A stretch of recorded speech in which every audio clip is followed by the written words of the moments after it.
Hello everyone, welcome to Smart Academy. हम start करेंगे अपनी सीरीज़ 4 से, जो कि PSSB कोर्स के लिए आपको काफ़ी हेल्पफुल रहेगी। इसमें डिस्कस करेंगे अपने प्रीवियस ईयर क्वेश्चंस जो हमारे PSSB के एग्ज़ाम में आए हुए हैं। फर्स्ट क्वेश्चन से स्टार्ट करते हैं। The first question is a plus B means a is the daughter of b, a minus b means plus symbol का मतलब है कि a डॉटर है b की, माइनस का मतलब है हस्बैंड, और मल्टीप्लाई सिंबल का मतलब है a first variable is the brother of the second variable. हमें नीचे इक्वेशन दी गई है for P plus Q minus R. मतलब प्लस सिंबल का मतलब हमारा क्या था कि पी जो है फर्स्ट वेरिएबल जो है वो डॉटर है सेकंड वेरिएबल की। माइनस सिंबल का मतलब था कि first variable is the husband of second variable. तो आर का जेंडर फीमेल हो जाएगा। यहाँ पे हम डबल हेडेड एरो लगा लेते हैं। Which of the following is true, तो कहते हैं कौन सी ऑप्शन ट्रू है। R is the mother of P. Yes, R is the mother of P, so option number A is the correct one. R is the sister in law, ये गलत हो जाएगा। आर सिस्टर इन लॉ नहीं है, aunt भी नहीं है और मदर इन लॉ भी नहीं है। मूव करते हैं नेक्स्ट क्वेश्चन पे। अब हमें सेम कंडीशंस गिवन है और इक्वेशन हमें गिवन है p multiply q plus R. तो p multiply q, multiply symbol का मतलब क्या है, first variable is the brother of second variable. Next, plus symbol का मतलब क्या है कि जो फर्स्ट वेरिएबल है वो डॉटर है, q is the daughter of r।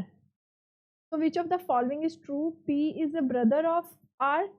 तो P ब्रदर नहीं है R के, P is the uncle of R, uncle नहीं है, P is the son of R। Yes, this is true because ये दोनों उसके चिल्ड्रन हो गए R के, ये आपस में सिबलिंग है। Q डॉटर है R की, तो R जो होंगे वो पेरेंट होंगे, Q P के भी पेरेंट होंगे, सो P is the son of R। Next is P plus Q, plus symbol का मतलब क्या है, P जो है वो डॉटर है क्यू की। देन मल्टीप्लाई सिंबल का मतलब क्या है कि जो फर्स्ट वेरिएबल वो ब्रदर है सेकंड वेरिएबल के। Then what is the following information true, P is the niece of R। क्या P नीस है R की? यस, P R की नीस है क्योंकि ये दोनों सिबलिंग है, तो ये इनकी डॉटर है तो इनकी नीस हुई। मूव करते हैं हम अपने नेक्स्ट क्वेश्चन पे। In a family of 6 members, there are 3 generation based question है। Each person has a separate profession, हर एक का अलग प्रोफेशन है और वो अलग कलर्स लाइक करते हैं। There are 2 couples in the family, 2 couples हैं फैमिली में। So first one is Rohan is a CA and his wife neither a doctor nor likes green color। तो कहते हैं रोहन CA है और उसकी वाइफ ना तो डॉक्टर है ना ग्रीन कलर लाइक करती है। अब इस लाइन से हम क्वेश्चन को स्टार्ट नहीं कर सकते हैं बिकॉज हमें नहीं पता कि वो कौन सी जनरेशन पे है। नेक्स्ट लाइन देखते हैं, engineer likes red colour and his wife is a teacher. तो इंजीनियर जो है वो रेड कलर लाइक करता है और his wife is a teacher. यहाँ से हमें पता लग रहा है कि ये जो इंजीनियर है और रोहन है उनका जेंडर मेल है। बट अगेन हम इस लाइन से क्वेश्चन को स्टार्ट नहीं कर सकते हैं बिकॉज हमें पता नहीं है कि ये दोनों कौन सी जनरेशन पे हैं। Rohan is mother in law of Sunita, हम इस लाइन से क्वेश्चन को स्टार्ट कर सकते हैं। Mohini is the mother in law of Sunita.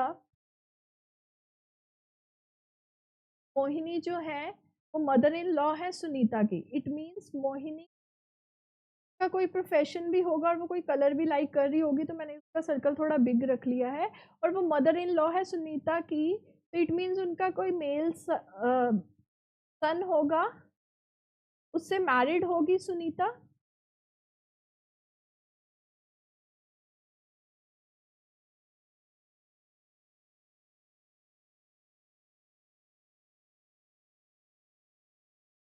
And she likes orange colour. और जो सुनीता है एंड यहाँ पे एंड आ रहा है, तो एंड किसकी बात करेगा, first variable in the line.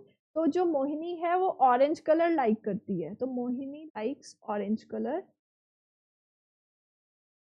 Vinod is the grandfather of Tanmay. तो विनोद जो है वो ग्रैंड फादर है तन्मय के।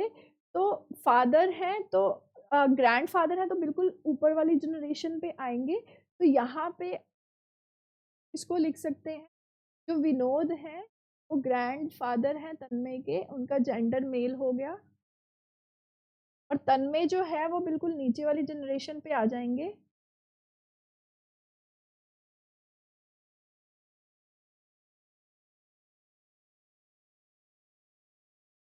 ओके, तो तन्मय का उन्होंने आगे प्रोफेशन बताया हुआ है कि तन्मय कौन है, प्रिंसिपल है,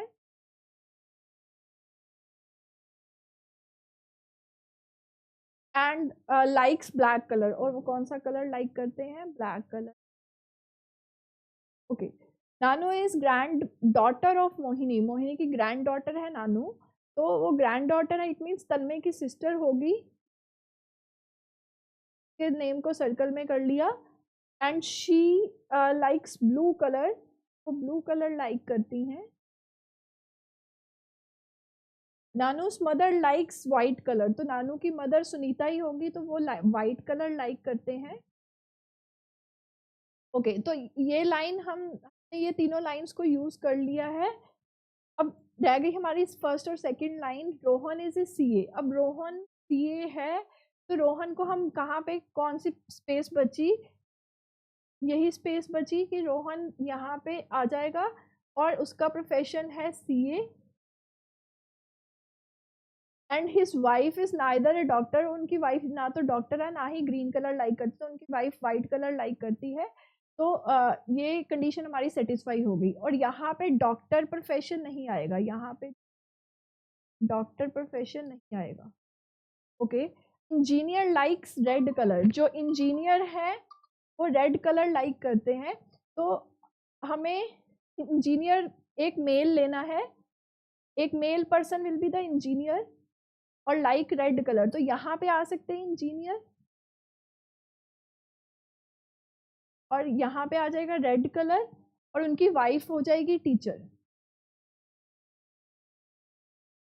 ओके, एंड एक ही प्रोफेशन बचा, अगर यहाँ पे डॉक्टर नहीं आना तो एक ही स्पेस बच रही है जिनका प्रोफेशन नहीं गिवन, दैट इज नानू, यहाँ पे डॉक्टर आ जाएगा। उसके बाद ग्रीन कलर एक बच गया, ग्रीन कलर यहाँ पे नहीं आना तो यहाँ पे ग्रीन कलर आ जाएगा।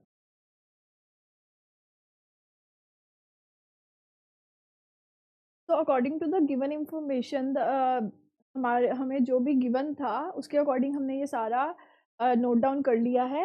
अभी इसमें जो इसका प्रोफेशन था वो एक्स्ट्रा प्रोफेशन का नेम हमें क्वेश्चन में गिवन नहीं है, तो हमें इसको ऐसे ही लेफ्ट कर देते हैं।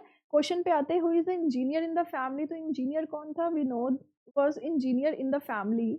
मूव करते हैं नेक्स्ट क्वेश्चन पे, which of the following is the correct pair of two couples in the family, तो कौन सा पेयर है जो करेक्ट पेयर है, कपल्स का पेयर हमने बताना है, तो हम देखते हैं कपल्स का पेयर कौन कौन है, Mohini Vinod Rohan and Sunita, Mohini Vinod Rohan and Sunita, so option number C will be your answer. Move करते हैं नेक्स्ट क्वेश्चन पे, how many ladies are there in the family, so there were 3 ladies in the family, first generation पे, second generation पे और third generation पे, so answer will be 3। Move करते हैं next question पे, which colour is liked by the CA, तो CA जो है कौन सा कलर लाइक कर रहे थे, तो CA was liking green colour.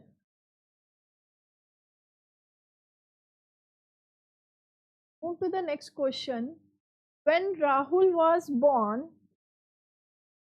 कहते जब राहुल बॉर्न हुआ उनके फादर वाज जो थे 32 year older than his brother, तो जो राहुल के ब्रदर थे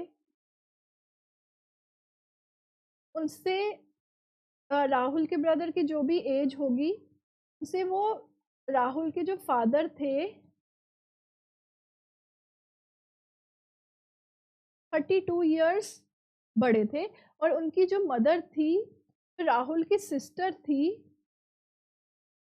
जो राहुल की सिस्टर थी उनसे जो उनके मदर थे वो 25 ईयर्स बड़े थे। मैं उसको एक्स और वाई लेट कर लेती हूँ। कहते हैं अगर राहुल के brother 6 years older than him, उससे 6 साल बड़े थे जब वो बॉर्न हुआ, तो राहुल के ब्रदर उनसे 6 साल बड़े थे। इट मीन्स राहुल के ब्रदर की एज क्या होगी, 6 ईयर्स ही होगी, क्योंकि जब राहुल बॉर्न हुए होंगे तो वो 6 ईयर्स के होंगे। तो मैं यहाँ पे लिख सकती हूँ राहुल के ब्रदर की एज अगर 6 ईयर्स है तो राहुल के फादर की एज कितनी हो जाएगी, 6 + 32, दैट इज राहुल के फादर की एज हो जाएगी 38। ओके, उसके बाद आते हैं Rahul's brother is 6 year older than him and his mother is 3 year younger than his father. तो उनके जो मदर थे वो 3 ईयर यंगर थे फादर से। तो ब्रदर की एज अगर 6 है, वो उनसे 32 ईयर्स बड़े हैं, तो मदर जो है वो 3 ईयर्स छोटी है फादर से। तो मदर की एज कितनी होगी, मदर की एज होगी 35। और मदर की एज अगर 35 है और मदर जो है उनसे इस सिस्टर से 25 ईयर्स बड़ी हैं, मदर जो है उनकी सिस्टर से 25 ईयर बड़ी हैं। तो इट मीन्स हमें क्या करना पड़ेगा कि अगर मदर की एज 35 है तो उन्हें किसकी एज निकालने को बोला है, how old was Rahul sister when he was born. तो जब वो बॉर्न हुआ तो राहुल की सिस्टर की एज क्या थी। तो अगर राहुल की सिस्टर 25 ईयर्स उनसे छोटी थी और मदर की एज थी 35, मदर की एज 35 है और हमने सिस्टर की एज वाई लेट की है, तो वो उनसे जो उनकी मदर है वो उनसे 25 ईयर्स बड़ी हैं। तो मैं क्या करूँगी, 35 में से 25 माइनस करूँगी तो उसकी सिस्टर की एज क्या आ जाएगी, वाई की एज आ जाएगी 10 ईयर्स। मूव करते हैं नेक्स्ट क्वेश्चन पे। Some boys are sitting in a row, P is sitting 14th from the left. कहते पी जो है वो लेफ्ट साइड से 14th है और जो Q है वो 7th है राइट साइड से। तो राइट साइड से 7th है Q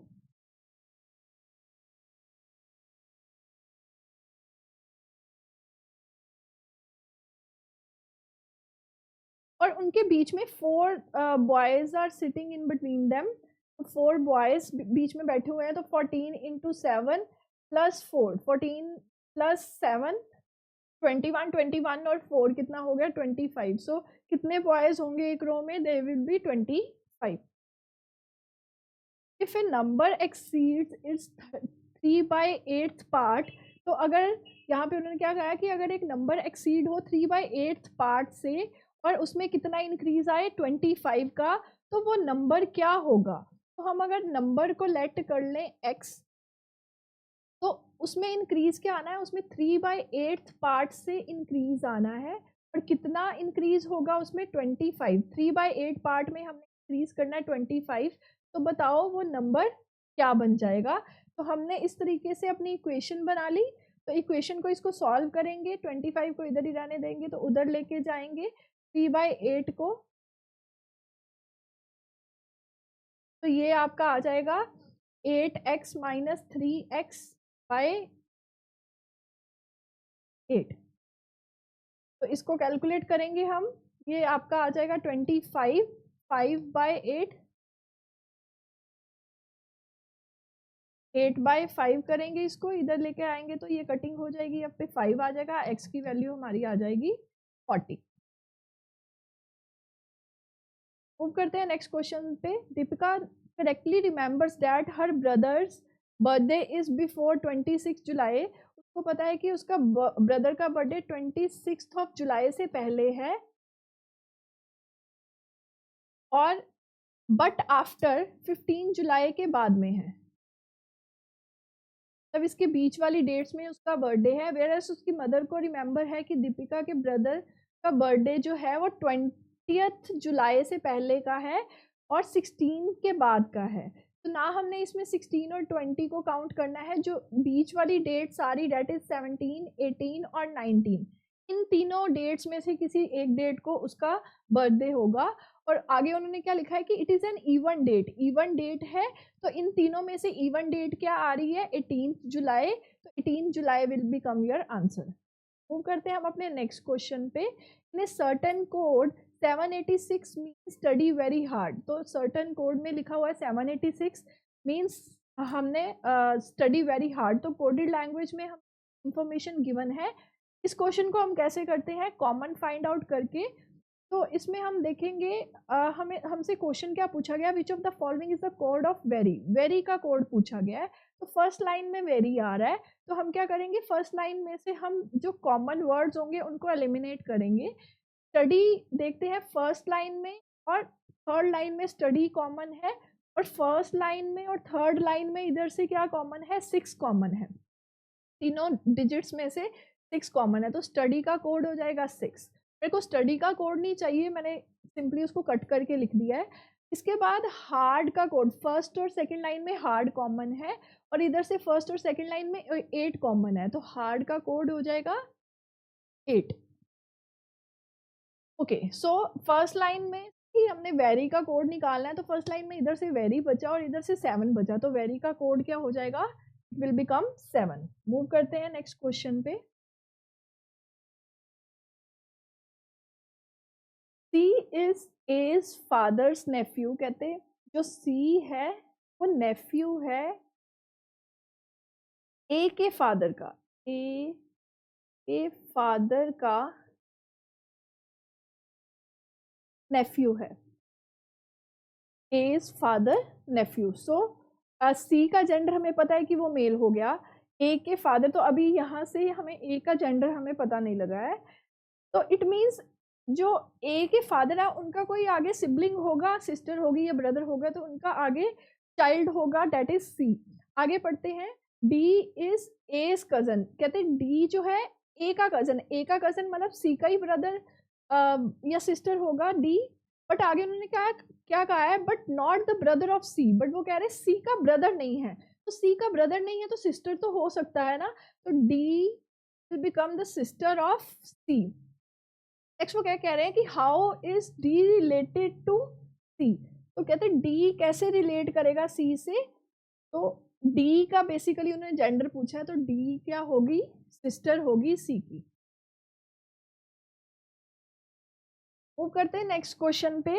Ravi and Kunal are good in hockey and volleyball, Sachin and Ravi are good in hockey and baseball. Next, Gaurav and Kunal are good in cricket and volleyball. Sachin, Gaurav and Michael are good in football and baseball. उन्होंने पूछा क्या है, who is good in baseball? कौन person है, कोई एक person है जो बेसबॉल में भी अच्छा है, क्रिकेट में भी, वॉलीबॉल में भी, फुटबॉल में भी। तो हम यहाँ पे नोट डाउन कर लेते हैं, पहले बेसबॉल का नोट डाउन करेंगे कि बेसबॉल में कौन कौन अच्छा है। या पहले हम लाइन पढ़ते हैं, Ravi and Kunal are good in hockey, हमें हॉकी का नहीं चाहिए बिकॉज नीचे हमें हॉकी का नहीं पूछा गया, बट वॉलीबॉल का पूछा गया, तो वॉलीबॉल में कौन कौन अच्छा है, रवि अच्छा है एंड कुणाल अच्छा है। उसके बाद Sachin and Ravi are good in hockey and baseball, again मेरे को हॉकी का नहीं चाहिए, हमें बेसबॉल का चाहिए, तो बेसबॉल में और कौन कौन अच्छा है, Sachin and Ravi are good in hockey and baseball. Gaurav and Kunal are good in cricket and volleyball, जो गौरव है वो क्रिकेट में, गौरव एंड कुणाल है वो क्रिकेट में अच्छे हैं, और Gaurav and Kunal are good in volleyball also. Next, Sachin, Gaurav and Michael are good in football, Sachin, Gaurav and Michael are good in football, and Sachin, Gaurav and Michael are good in baseball also। तो मैं यहाँ पे नेम्स लिख लिए उसके। अब हमने देखना है कि कौन सा पर्सन है जो सब में कॉमन आ रहा है, तो अगर मैं इसको ध्यान से देखूँ तो गौरव इसमें भी आ रहा है, इसमें भी आ रहा है, इसमें भी आ रहा है और इसमें भी आ रहा है, so Gaurav is good in baseball, cricket, volleyball and football. Move करते हैं हम अपने नेक्स्ट क्वेश्चन पे। कहते हैं, a man runs 20 metre towards east and turns to right and runs 10 metre. कहते हैं एक पर्सन है जो 20 मीटर ईस्ट की तरफ गया और उसने राइट टर्न लिया, turns to right and 10 metre गया नीचे की तरफ, and then turn right, again उसने राइट टर्न लिया एंड रन्स 9 मीटर और 9 मीटर चला। ही again turn to the left, तो लेफ्ट की तरफ टर्न लिया, तो एंटी क्लॉकवाइज जाएंगे, और कितना चला 5 मीटर। अगेन टर्न लेफ्ट और कितना चला वो 12 मीटर। ये 9 है तो 12 मेरे को इससे ज़्यादा लेना पड़ेगा। Then finally turn to left, फिर वो लेफ्ट की तरफ गया और कितना चला 6 मीटर। तो ये 5 है तो 6 मीटर थोड़ा सा मेरे को ज़्यादा लेना पड़ेगा इससे, दैट इज 6 मीटर। अब उन्होंने क्वेश्चन क्या पूछा, now in which direction is he facing, तो किस डायरेक्शन की तरफ वो फेस कर रहा है, he is facing to the north direction. Move करते हैं नेक्स्ट क्वेश्चन पे। The question in which one of the following 5 words will come in the middle, middle में कौन से वर्ड्स आ रहे हैं। कहते 5 वर्ड्स गिवन है और उनका एग्जैक्टली मिडल कौन सा वर्ड आएगा, तो 5 वर्ड्स का एग्जैक्टली मिडल होगा थर्ड वर्ड। तो हम देखते हैं इसमें थर्ड वर्ड कौन सा आएगा अगर हम उसको अल्फाबेटिकली अरेंज करें डिक्शनरी ऑर्डर में। तो फर्स्ट वर्ड विल कम, अगर हम देखें COU आ रहा है सब में, तो पहले 3 वर्ड्स को हमने काउंट नहीं करना। उसके बाद नेक्स्ट आ रहा है COU के बाद, इसको हम कट कर देते हैं to avoid the confusion. Next आ रहा है GNC, फिर CN, फिर N। तो सबसे पहले तो या तो C और G, पहले C वाला आएगा डिक्शनरी ऑर्डर के अकॉर्डिंग, तो first word will become couch. Next C के बाद आएगा कफ, सेकेंड वर्ड विल बिकम कफ। उसके बाद थर्ड प्लेस पे कौन सा आएगा, अगर मैं इन वर्ड्स को देखूं तो सब में N आ रहा है फोर्थ प्लेस पे, ठीक है, तो मेरे को N को भी अवॉइड करना पड़ेगा। मेरे को उसके बाद फिफ्थ लेटर देखनी पड़ेगी, तो इसमें फिफ्थ लेटर है C, इसमें फिफ्थ लेटर है T और इसमें फिफ्थ लेटर है S। तो सबसे पहले आएगी C वाली लेटर, तो ये वर्ड हमारा थर्ड प्लेस पे आ जाएगा। तो बेसिकली हमने मिडल वाला ही निकालना है, थर्ड प्लेस वाला, सो B option will become your answer. Move करते हैं हम अपने नेक्स्ट क्वेश्चन पे। The next question is 4 of the 5 following are alike in a certain way based on their position in the above arrangement and so form a group. Which one does not belong to that group? कहते हैं 5 option में से 4 option ऐसी हैं जो similar way में है, मतलब सिमिलर पैटर्न से ली गई हैं, और उसमें से एक ऑप्शन ऐसी है जो पैटर्न को फॉलो नहीं कर रही है। We have to find out that odd one out. तो पहली वाली ऑप्शन देखें BK7, BK7, तो B से K कैसे लिया उन्होंने, दो वेरिएबल्स को स्किप करके थर्ड वाला लिया, और 7 कैसे लिया, लेफ्ट साइड से एक वेरिएबल स्किप करके 7 लिया उन्होंने। नेक्स्ट M से स्टार कैसे लिया, राइट साइड से 2 वेरिएबल को स्किप करके स्टार लिया, और लेफ्ट साइड से 1 वेरिएबल को स्किप करके U लिया। तो ये दोनों सेम पैटर्न को फॉलो कर रहे हैं। नेक्स्ट इज DPE, तो D से P, राइट साइड से 2 वेरिएबल्स को स्किप करना था और लेफ्ट साइड से हमने एक वेरिएबल को स्किप करना था, और इसमें राइट साइड से भी एक ही वेरिएबल को स्किप कर रहे हैं, तो मेरे को यही ऑड वन आउट लग रहा है।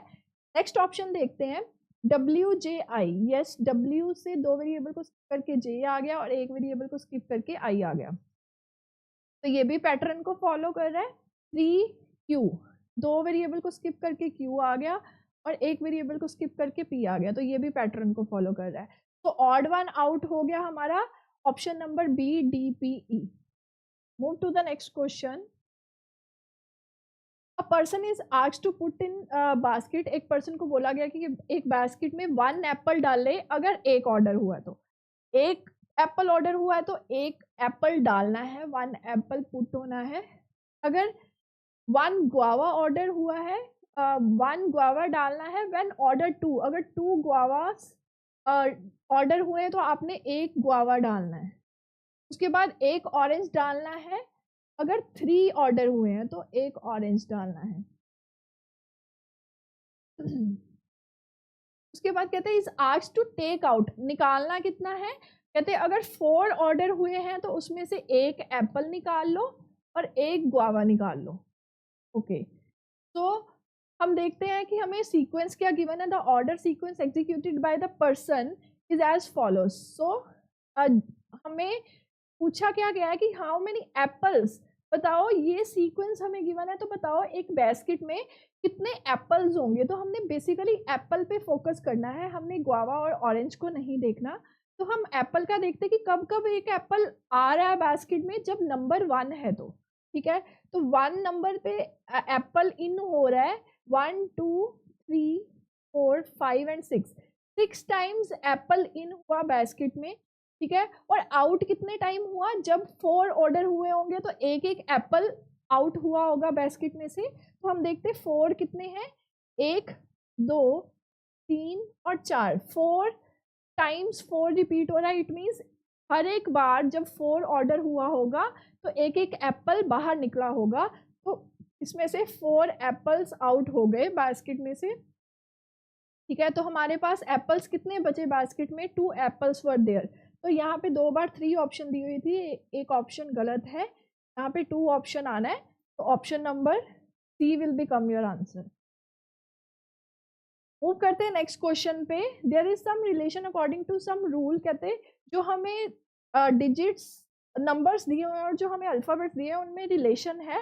You have to find out the common relation between the alphabets and the digits given in the question. तो हम देखते हैं कि क्या रिलेशन बन रहा होगा। जैसे लाइक अगर जे एन है तो जे होता है 10th प्लेस पे और एन होता है 14 पे। अगर मैं इन दोनों को ऐड भी कर दूं तो 24 बनता है, बट उन्होंने 28 लिया हुआ है। हो सकता है कि उन्होंने 4 ऐड करके इसमें लिया हो तो 28 बना हो। बट इस पैटर्न को जो भी आप आइडिया लगा रहे हो इन द गिवन क्वेश्चन, आपने चेक करना है कि बाकी वाले सब में भी वही पैटर्न फॉलो हो रहा है। जैसे लाइक अगर इसमें 4 ऐड कर रहे हैं तो बाकी वाले नंबर्स में भी 4 ऐड होना चाहिए। इसमें हम देखते हैं G और P है, दैट इज 7 और P होता है 16 पे, ठीक है। 16 प्लस 7 दैट इज 23 और उन्होंने 27 लिया हुआ। अगेन 4 ऐड किया है। नेक्स्ट आते हैं CE, दैट इज 5 और 3, 8 हो गया और 8 में 4 ऐड करेंगे तो 12 बन गया, ठीक है। तो सब में यही पैटर्न फॉलो हो रहा है। T और U में भी अगर हम ऐसे करें तो 20 एंड 21, ये इनको ऐड करके आ गया 41 और उसमें 4 ऐड किया तो आ गया 45, ठीक है। तो ये भी सही पैटर्न में जा रहा है। तो इसमें भी हम क्या करेंगे, L होता है 12 पे और ये होता है 18 पे, तो टोटल करके बनता है 30। 30 में 4 ऐड करोगे 34। तो 34 वाली मेरे पास एक ही ऑप्शन अवेलेबल है, तो that will become your correct one. हमें दूसरे वाले का चेक करने की जरूरत नहीं है। मूव करते हैं नेक्स्ट क्वेश्चन पे। The two position of the dice being given below, कहते हैं 2 पोजीशंस गिवन है हमें डाइस की। What will be the number at the bottom if 5 at the top. कहते हैं अगर 5 टॉप पे आ जाए तो बॉटम में कौन सा नंबर आएगा। इट मीन्स हमें 5 से ऑपोजिट वाला नंबर पूछा है, तो हमने इसमें हर एक नंबर का ऑपोजिट निकालना है कि अगर टॉप पे 5 है तो बॉटम पे उसके बिल्कुल ऑपोजिट वाले फेस पे कौन सा नंबर होगा। तो इसका एक रूल होता है, जब भी हमें 2 डाइस की हेल्प गिवन है, हमने इसमें से कॉमन नंबर फाइंड आउट करना है कि दोनों डाइस में कॉमन नंबर कौन सा है। तो कॉमन नंबर हमारा आ रहा है 2, ठीक है। तो हम कॉमन नंबर से क्लॉकवाइज डायरेक्शन में दोनों डाइस के नंबर लिख लेंगे।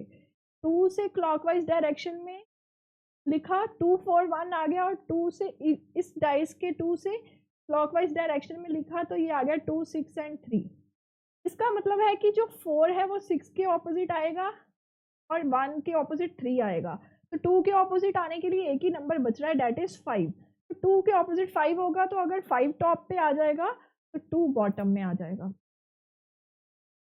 To the next question. How many iron rods each of length 14 meter and diameter 4 centimeter can be made out of। कहते ये वाली रोड बिग रोड से कितनी स्मॉल रोड्स बनेंगी अगर उन रोड्स की लेंथ हम रख ले 14 मीटर और डायमीटर हो 4 सेंटीमीटर। अब अगर हम डाटा की बात करें तो हमें ये डाटा जो गिवन है 1 मीटर में है, 1 सेंटीमीटर में है और ये भी मीटर में है। तो अगर मैं इसको भी मीटर में कन्वर्ट कर लूँ तो हमारा क्वेश्चन ईजी हो जाएगा। उसके लिए पहले हमें डायमीटर को रेडियस में कन्वर्ट करना पड़ेगा। तो diameter means double of radius, that is 4। तो रेडियस हमारा कितना आ जाएगा, 2 सेंटीमीटर। 2 सेंटीमीटर हमारा रेडियस हो गया, ठीक है। अब वो सेंटीमीटर है तो उसको 2 सेंटीमीटर को मीटर में कन्वर्ट करना होगा, तो हमें उसको 100 से डिवाइड करना पड़ेगा। तो हमारा डायमीटर 4 सेंटीमीटर है, रेडियस हमारा मीटर में कितना हो जाएगा, 0.02 मीटर, ठीक है। तो अब इसको हम पुट करेंगे, हमने इतनी बड़ी रोड को 0.88 वाली रोड को, मीटर क्यूब वाली रोड को स्मॉल में डिवाइड करना है, और हमारा जो हमें जो इंफॉर्मेशन गिवन है डेट इज लेंथ 14 मीटर है और हमारा रेडियस हो गया 0.02 मीटर। अगर हम वॉल्यूम ऑफ रोड की बात करें तो हमारा वॉल्यूम ऑफ रोड का फॉर्मूला होता है पाई आर स्क्वायर एच, ठीक है। तो इसको हम पाई आर स्क्वायर एच से डिवाइड करेंगे, यहीं पे उसको पुट कर देंगे इंफॉर्मेशन को, दैट इज 22/7 पाई की वैल्यू आ गई, और आर की जगह पे आ जाएगा 0.02, और एच की जगह पे आ जाएगा उसकी लेंथ 14। की कटिंग करेंगे, ये आ जाएगा 2, यहाँ से पॉइंट कट जाएगा, और ये वाला पॉइंट हटाएंगे तो ऊपर 100 आ जाएगा। ओके, 22 के टेबल पे 88 4 पे जाता है, और ये 4 आया, 4 ये इसके साथ कटिंग हो जाएगी। 2 से 100 की कटिंग करेंगे तो ये आ जाएगा 50, so 50 rods are there. Next is the clock is set right at 9 AM। Clock को सेट किया गया 9 AM पे, बिल्कुल सही टाइम बता रही थी तब। The clock gains 10 minute in 24 hours. 24 hours में वो 10 मिनट गेन कर रही है, आगे चल रही है। What will be the correct time, कहते बताओ करेक्ट टाइम क्या होगा। जब क्लॉक 2 बजे का टाइम शो कर रही होगी तो एक्चुअल टाइम उस टाइम पे क्या हो रहा होगा। तो अगर क्लॉक गेन कर रही है तो 2 बजे का टाइम है, उसने मतलब 10 मिनट या कुछ 10 या 12 मिनट जितने भी होंगे वो गेन करके वो 2 पे आई होगी। इट मीन्स जो टाइम हमें शो होगा वो एक्चुअल टाइम जो होगा वो 2 बजे से पहले का टाइम होगा। तो हम देखते हैं हमने कौन से वाले टाइम से कहाँ तक जाना है। 9 AM से हमने जाना है अगले दिन के 2 PM पे। 2 PM से जाने से पहले हमें देखो 24 आवर्स का टाइम दिया हुआ है, तो हमें 24 आवर्स को बेस लेकर चलना पड़ेगा। पहले हम 24 आवर्स लेंगे, एक दिन के 9 AM से हम पहले दूसरे दिन के 9 AM पे जाएंगे, तो हमारे 10 मिनट्स क्लॉक में गेन हो जाएंगे, मतलब 10 मिनट्स तो पक्का ही गेन होंगे।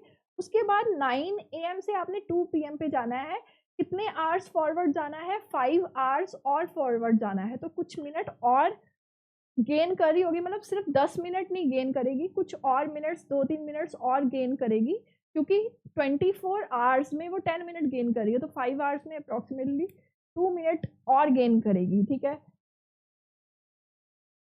तो अप्रोक्सीमेटली मतलब हमें यहाँ पे अप्रोक्सीमेटली ही निकालना होता है, हमें सारा निकालने की एग्जैक्ट फिगर निकालने की ज़रूरत नहीं होती, बिकॉज ऑप्शन की हेल्प से आपको आइडिया हो जाता है कि हमारा आंसर क्या रहेगा। अगर वो 12 मिनट्स गेन कर रही है तो जब वो 2 बजे होंगे तो एक्चुअल टाइम हमारा 12 मिनट कम होगा 2 बजे से, तो उस अकॉर्डिंग हमारा आंसर क्या आ जाएगा, option number C. Move to the next question. A is B sister, कहते ए क्या है, बी के ब्रदर।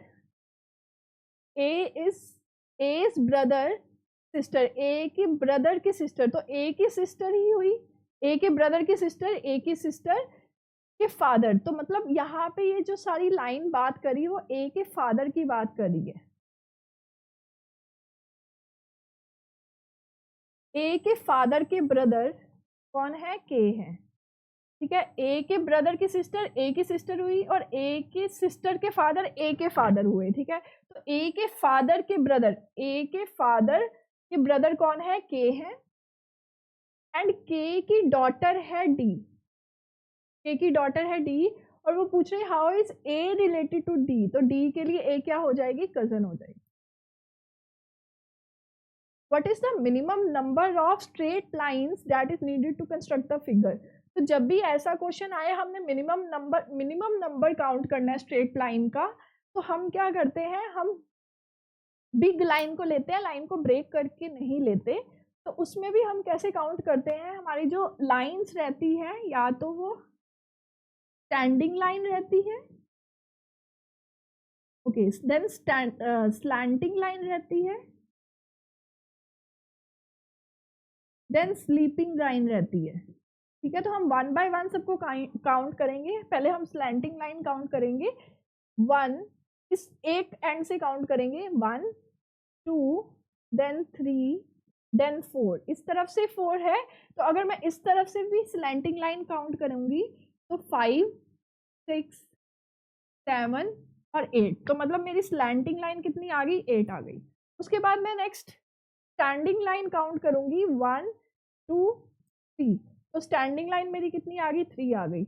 उसके बाद देन मैं स्लीपिंग लाइन काउंट करूंगी, 1 एंड 2, स्लीपिंग लाइन मेरी कितनी आ गई, 2 आ गई। तो 8 + 3 11 + 2 13 विल बिकम योर आंसर।